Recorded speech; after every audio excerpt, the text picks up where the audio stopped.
നമസ്കാരം, ഇൻസൈഡിലേക്ക് സ്വാഗതം. കഴിഞ്ഞ ദിവസമാണ് അമേരിക്കൻ പ്രസിഡന്റ് ഡൊണാൾഡ് ട്രംപിനെതിരെ രൂക്ഷ വിമർശനവുമായി യുക്രൈൻ പ്രസിഡന്റ് വ്ളാഡിമിർ സെലൻസ്കി രംഗത്ത് വന്നത്.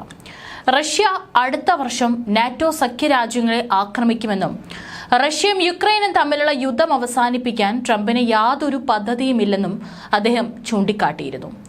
യുദ്ധം അവസാനിപ്പിക്കുന്നതുമായി ബന്ധപ്പെട്ട കാര്യങ്ങൾ ചർച്ച ചെയ്യാനായി കഴിഞ്ഞ ദിവസം ട്രംപ് റഷ്യൻ പ്രസിഡന്റ് വ്ളാഡിമിർ പുടിനുമായി ഫോണിൽ സംസാരിച്ചിരുന്നു. 1.5 മണിക്കൂറാണ് ഇരുവരും സംസാരിച്ചത്. പക്ഷേ ട്രംപിന്റെ നീക്കങ്ങൾ അവിടെ നടക്കുന്നതിനൊപ്പം തന്നെ റഷ്യയുടെ ആക്രമണം ഇപ്പോൾ മറ്റൊരു തലത്തിലേക്ക് കടന്നിരിക്കുന്നു. ഞെട്ടിക്കുന്ന റിപ്പോർട്ടുകളാണ് പുറത്തുവരുന്നത്. മറ്റൊന്നുമല്ല, ചെർണോബിൽ ആണവ നിലയത്തിൽ ഡ്രോൺ ഇടിച്ചു കയറ്റിയതായി റിപ്പോർട്ടുകൾ. ചെർണോബിലെ ആണവ നിലയത്തിൽ നിന്നുള്ള വികിരണം തടയാൻ നിർമ്മിച്ചിട്ടുള്ള സംരക്ഷണ കവചത്തിലാണ് ഡ്രോൺ ഇടിച്ചു കയറ്റിയിരിക്കുന്നത്. 1986 ആണവ ദുരന്തം നടന്ന 4ാം റിയാക്ടറിന്റെ അവശിഷ്ടങ്ങൾ സൂക്ഷിക്കുന്ന ന്യൂ സേഫ് കൺഫൈൻമെന്റിന് അതായത് NSCക്ക് നേരെയാണ് ഡ്രോൺ ആക്രമണം ഇപ്പോൾ നടന്നിരിക്കുന്നത്. ഇന്റർനാഷണൽ ആറ്റോമിക് എനർജി ഏജൻസിയും യുക്രൈൻ പ്രസിഡന്റ് വ്ളാഡിമിർ സെലൻസ്കിയും ഇക്കാര്യം സ്ഥിരീകരിച്ചിട്ടുണ്ട്. പിന്നിൽ റഷ്യയാണെന്നാണ് യുക്രൈൻ ആരോപിക്കുന്നത്. വളരെ ഉയർന്ന സ്ഫോടക ശേഷിയുള്ള ഡ്രോണാണ് ഇടിച്ചതെന്നും ആണവ കേന്ദ്രങ്ങൾ ലക്ഷ്യമിടുന്നത് എത്ര ഭീകരമായ ദുരന്തത്തിന് കാരണമാകുന്ന പ്രവൃത്തിയാണെന്നും സെലൻസ്കി തുറന്നടിച്ചു. ഈ ഡ്രോൺ ആക്രമണം തീവ്രവാദമാണെന്നും സെലൻസ്കി അപലപിച്ചു. യുക്രൈനിലെ ആണവ കേന്ദ്രങ്ങളുടെ സുരക്ഷയെക്കുറിച്ച് ഈ സംഭവം ആശങ്ക ഉയർത്തുന്നു. ഡ്രോൺ ഇടിച്ചതിന് പിന്നാലെ തീപിടുത്തമുണ്ടായെങ്കിലും ഉടൻ അണയ്ക്കാൻ കഴിഞ്ഞതിനാൽ ദുരന്തമൊഴിവായി. അഗ്നിശമന സേനാംഗങ്ങൾ ദ്രുതഗതിയിൽ സ്ഥലത്തെത്തി തീയണച്ചു.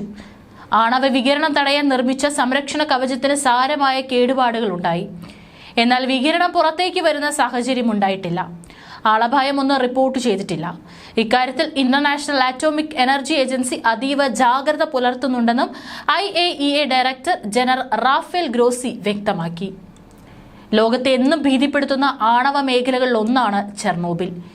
ഇന്ന് യുദ്ധമുഖരിതമായ യുക്രൈനിൽ സ്ഥിതി ചെയ്യുന്ന ചെർണോബിൽ ആണവ പ്ലാന്റിൽ 1986 ഏപ്രിൽ 26 പൊട്ടിത്തെറിയിൽ വീടും നാടും വിട്ടകലേണ്ടി വന്നത് പതിനായിരങ്ങൾക്കാണ്. എത്ര പേർക്ക് അന്ന് ജീവൻ നഷ്ടപ്പെട്ടു എന്നതിന് കൃത്യമായ കണക്ക് പോലുമില്ല. ശേഷം നിരവധി പേരുടെ രാവും പകലുമില്ലാത്ത അധ്വാനമാണ് ചെർണോബിലിനെ സുരക്ഷിതമാക്കി വന്നത്. എന്നാൽ ആയുധങ്ങളും ടാങ്കുകളുമായി 2022 ഫെബ്രുവരി അവസാനത്തോടെ കടന്നെത്തിയ റഷ്യൻ സൈന്യം ചെർണോബിലിൽ ചിലവഴിച്ച ആ 5 ആഴ്ച ചെർണോബിലിന് പുറം ലോകവുമായുള്ള ബന്ധവും നഷ്ടമായി. അതോടെ ലോകം വീണ്ടും ഭീതിയിലായിട്ടുണ്ടായിരുന്നു.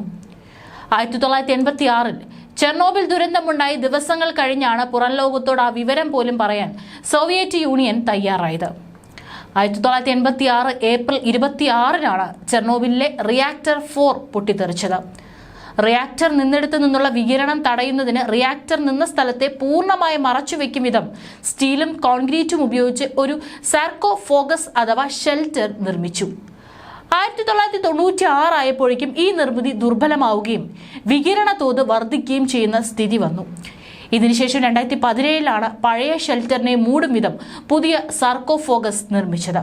ഈ നിർമ്മിതിയുടെ മേൽക്കൂരയിലാണ് ഡ്രോൺ സ്ഫോടനം നടന്നത്.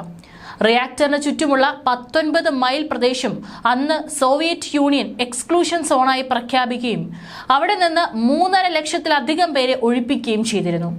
അപകടത്തെ തുടർന്ന് 28 പേരാണ് ആദ്യം മരിച്ചത്. 100-ലധികം പേർക്ക് പരിക്കേറ്റു. കുട്ടികളും കൗമാരക്കാരും അടക്കമുള്ള 6000 പേർക്ക് റേഡിയേഷൻ ഏറ്റതുമൂലമുള്ള തൈറോയിഡ് ക്യാൻസർ ബാധിച്ചുവെന്നാണ് ആണവ വികിരണത്തിന്റെ പ്രത്യാഘാതങ്ങളെപ്പറ്റി പഠിച്ച UN സമിതി അടക്കം അന്ന് റിപ്പോർട്ട് ചെയ്തത്. എന്നാൽ ഇക്കാര്യത്തിൽ പലരും തർക്കം ഉന്നയിക്കുന്നുണ്ട്. ഉയർന്ന തോതിൽ റേഡിയേഷൻ ബാധിക്കാൻ ഇടയായ 4000-ഓളം പേരും കുറഞ്ഞ അളവിൽ റേഡിയേഷൻ ബാധിച്ച് 5000-ഓളം പേരും ക്യാൻസർ ബാധിച്ചു മരിച്ചുവെന്നാണ് വിദഗ്ധർ വിലയിരുത്തുന്നത്. ദുരന്തത്തിന്റെ വ്യാപ്തി സംബന്ധിച്ച പഠനം ഇപ്പോഴും തുടരുകയാണ്. റേഡിയേഷൻ ഏറ്റവരുടെ വരും തലമുറയ്ക്ക് വരെ എന്തെല്ലാം തരത്തിലുള്ള ആരോഗ്യ പ്രശ്നങ്ങൾ നേരിടേണ്ടി വന്നു എന്നതടക്കമുള്ളവയാണ് ഇപ്പോഴും പഠന വിധേയമായിക്കൊണ്ടിരിക്കുന്നത്. നിലവിൽ ഒരു ഉരുക്ക് കവചത്തിനുള്ളിലാണ് അന്ന് പൊട്ടിത്തെറിച്ച റിയാക്ടർ ഉള്ളത്. 2016 ഉരുക്ക് കവചം സ്ഥാപിച്ചത്. പ്രദേശത്തെ ശുചീകരണ പ്രവർത്തനങ്ങളും റേഡിയേഷൻ നിയന്ത്രിക്കാനുള്ള നീക്കങ്ങളും ഇപ്പോഴും തുടരുകയാണ്. 2065 വരെ അത്തരം പ്രവർത്തനങ്ങൾ തുടരേണ്ടി വരും. നിലവിൽ വിവിധ രാജ്യങ്ങളിൽ നിന്നുള്ള വിനോദസഞ്ചാരികളെ ആകർഷിക്കുന്ന പ്രദേശം കൂടിയാണ് ചെർണോബിലെ ഈ ദുരന്ത ഭൂമി. ഇരുമ്പ് ചട്ടക്കൂടിനുള്ളിൽ പൊട്ടിത്തെറിച്ച റിയാക്ടറും കാട് കയറി കിടക്കുന്ന ആണവ നിലയവും ആളൊഴിച്ച പ്രിപ്യാറ്റ് നഗരവും നേരിൽ കണ്ട സഞ്ചാരികൾ ഇന്നും അമ്പരക്കുന്നു. പക്ഷേ അവിടെയാണിപ്പോൾ ഡ്രോൺ അറ്റാക്ക് നടന്നിരിക്കുന്നത്. കാര്യങ്ങൾ ഗുരുതരമായ അവസ്ഥയിലേക്ക് പോയിക്കൊണ്ടിരിക്കുകയാണ്. ഇതിന് പിന്നെ റഷ്യ തന്നെയുള്ളെന്ന കാര്യത്തിൽ യാതൊരു സംശയം വേണ്ട. കഴിഞ്ഞ ദിവസമാണ് നാറ്റോ രാജ്യങ്ങൾക്കെതിരെ അടുത്ത വർഷം റഷ്യ യുദ്ധം ചെയ്യുമെന്ന കാര്യത്തിൽ തനിക്ക് ആധികാരികമായി തന്നെ രഹസ്യവിവരം ലഭിച്ചിട്ടുണ്ടെന്ന് സെലൻസ്കി പറഞ്ഞുകൊണ്ടുവരുന്നത്. ഇതിനു മുന്നോടിയായി 1 ലക്ഷം സൈനികരെ അയൽ രാജ്യമായ ബെലാറസിലേക്ക് അയക്കാൻ പുടിൻ പദ്ധതി തയ്യാറാക്കിയതായും സെലൻസ്കി ആരോപിച്ചിരുന്നു. പോളണ്ടിനെയോ ബാൾട്ടിക് രാജ്യങ്ങളിലെയോ ബെലാറസിൽ നിന്ന് ആക്രമിക്കാൻ റഷ്യ ധാരണയാക്കിയതായും സെലൻസ്കി ചൂണ്ടിക്കാട്ടിയിരുന്നു. ഏതായാലും ഡൊണാൾഡ് ട്രംപ് എത്രയും വേഗത്തിൽ ഇതിനൊരു പരിഹാരം കണ്ടെത്തിയില്ലെങ്കിൽ വരാൻ പോകുന്നത് ലോകം കണ്ടിട്ടുള്ളതിൽ വെച്ച് വലിയൊരു ആപത്തായിരിക്കും.